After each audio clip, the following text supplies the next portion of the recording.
Welcome to Matters Financial and Geopolitical from a Frontier. Thank you for stopping by. Let me start with this tweet from Raul GMI. The most important chart in the world, the Fed Broad Trade Weighted Dollar Index. Ceiling of 130, a break, and we're probably into the next and most destructive phase of the dollar rally.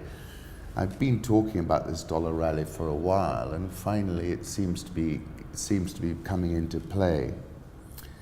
I said this at the end of last year, the direction of the dollar is therefore pivotal.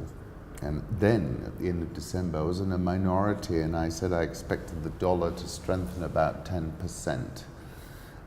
And on that dollar trade weighted index, you can calculate what 10% would be, but it looks as if it might be stronger than that. And I wrote in October 2018, and every time I hear another fellow talking about the demise of the dollar with that 3 a.m. Ministry of Sound circa 1990s look in their eye, I want to buy more.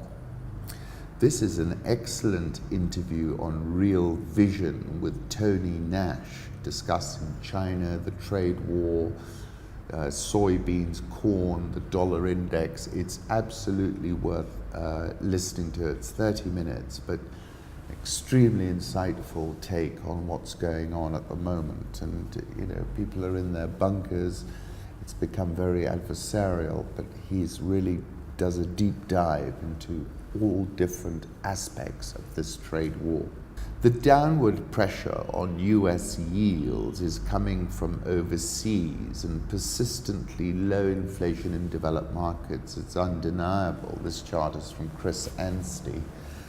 And this is what's dragging the 10-year US yield lower. It's what's happened in Japan many years ago. And I remember there was a chap on my desk at Credit Suisse, and at that time rates were something like 1 or 2%, and he took an enormous bet on exactly this outcome.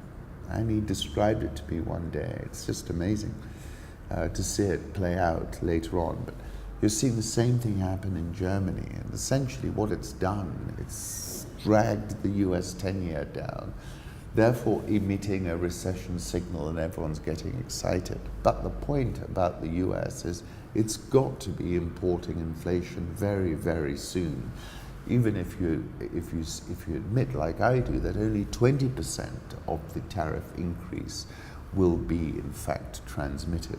There we go. The Shanghai Composite was not long ago up nearly 35% for the year in dollar terms, at plus 14.7%.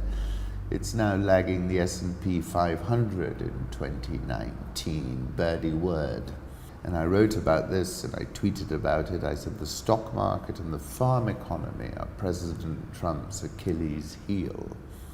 And so far he has been really smart and sophisticated at massaging and strumming the New York Stock Exchange and the NASDAQ as well.